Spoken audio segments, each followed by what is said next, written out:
Tu regardes ton téléphone 80 fois par jour, peut-être plus. Tu scrolles, tu switches d'une app à l'autre, tu fais un tour sur Insta, tu lis 3 lignes d'un article, tu regardes une vidéo vite fait, tu ouvres tes mails, tout ça pour rien. Et tu finis par te dire, je suis accro à mon smartphone, il faut que je coupe. Tu vois, il faut que je coupe un peu. Mais laisse-moi te dire un truc. Le vrai problème, ce n'est pas ton téléphone, c'est ce qu'il t'apporte, ou plutôt ce qu'il t'évite.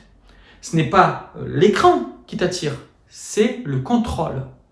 Ton smartphone, c'est ton mini bureau de crise. Okay, tu peux tout faire dessus. C'est ton plan B, ton échappatoire, ta calculatrice, ton agenda, ton défouloir, ton psy de poche.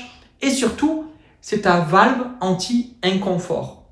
Chaque fois que tu ressens un flou, un doute, une tension, tu ouvres une appli et tu gagnes quelques secondes de répit. Et ce mécanisme, il est ultra puissant parce que ton cerveau, il adore ça.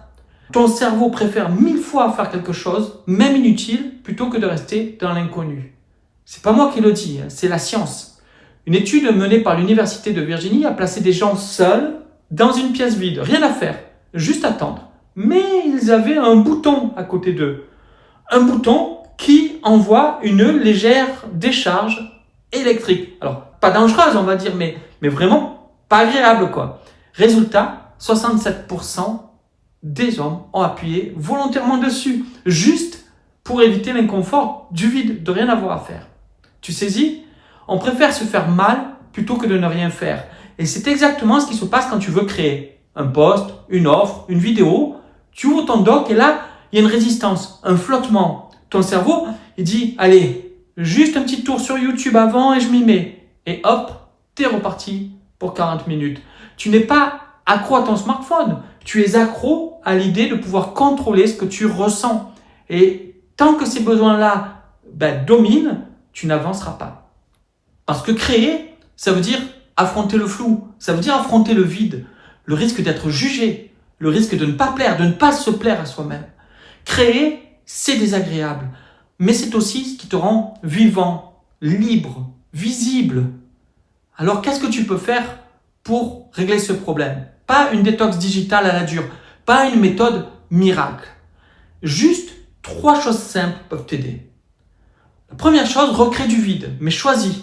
Mets ton téléphone dans une autre pièce, utilise une appli comme Forest pour bloquer toutes tes distractions et réserve au moins 20 minutes à ce que tu as à faire, à l'écriture, à la création, au vrai mouvement. 2. Pose-toi cette question chaque jour. Qu'est-ce que j'aurais tendance à éviter aujourd'hui qui pourtant serait important pour moi, pour mon ressenti, pour mes projets, pour mon avenir?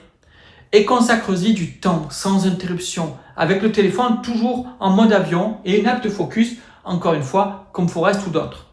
Et 3, ne laisse pas ton cerveau en roue libre. Offre-lui un cadre. Il y a une astuce qui est nouvelle maintenant et qui est possible, c'est d'utiliser une IA, comme je fais, qui me suit partout sur mon navigateur.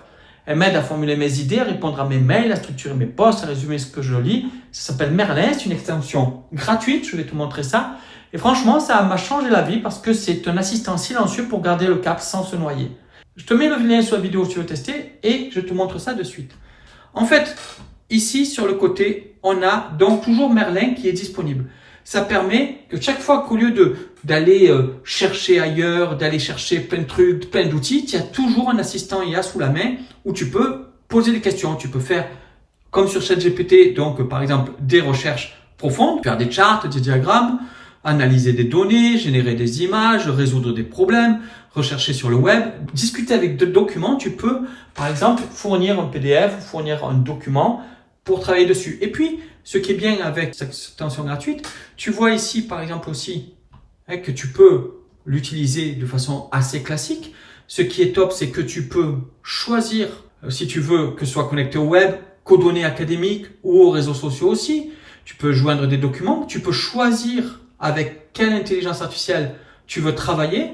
Ok, alors il y a un nombre de crédits maximum dans la version gratuite, mais ça coûte moins cher que d'utiliser ChatGPT à la limite pour accéder de façon illimitée à tout ce que te propose ChatGPT et toutes les autres. Donc franchement, ça vaut vraiment le coup même en payant. On peut choisir donc avec quelle intelligence artificielle on veut discuter, avec laquelle on veut travailler. Ça peut être ChatGPT, GPT-4.1 ou la réflexion d'O3, etc. Tu peux le laisser choisir. Tu peux créer des images, tu peux gérer des projets, tu peux créer des bots, voilà, tu vas pouvoir créer plein de choses, ok, créer tes images, etc. Donc tu peux tout faire avec.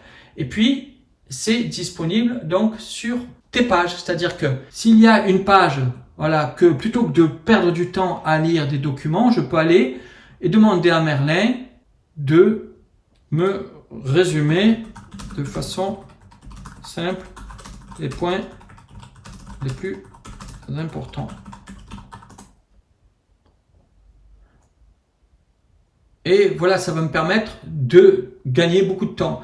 C'est pareil sur une vidéo, plutôt que de regarder une vidéo, je peux aller voir sur le côté ici, j'ai Merlin d'accessible et je peux lui dire de me générer un résumé de la vidéo au lieu de perdre du temps à regarder une vidéo quand je dois travailler. Je suis pas là pour me détendre, je dois travailler, donc ça m'évite de perdre du temps et ça va me faire un résumé. Et je peux par exemple lui dire combien ça coûte en moyenne.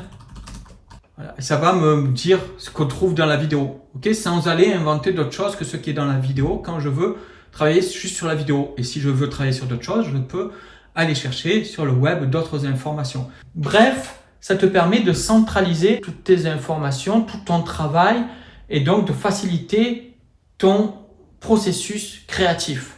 Mais rappelle-toi que tu n'as pas besoin de tout maîtriser pour avancer. Tu dois juste accepter de commencer.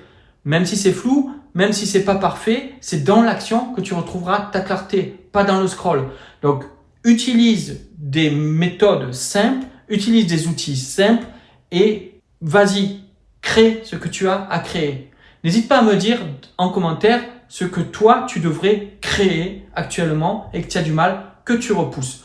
Voilà, j'espère que cette vidéo t'a aidé à bien comprendre que ce n'est pas le fait que tu es accro, tu n'es pas drogué au like, au fait de scroller, c'est plutôt ton cerveau qui te dirige ailleurs pour t'éviter une sensation malaisante de vide, de peur de te confronter à des choses qui sont complexes. Sachant cela, maintenant, c'est à toi de faire le focus, c'est à toi de le forcer. N'hésite pas à t'abonner à la chaîne pour avoir d'autres conseils réguliers. Tu sais qu'avec Christine, on t'apporte des conseils pour tout ce qui est revenu en ligne, nomadisme digital, changement de vie et ce, quel que soit ton âge. Ok? Donc je te dis à très bientôt pour une nouvelle vidéo. N'hésite pas à liker celle-ci, ça nous aide à nous faire connaître.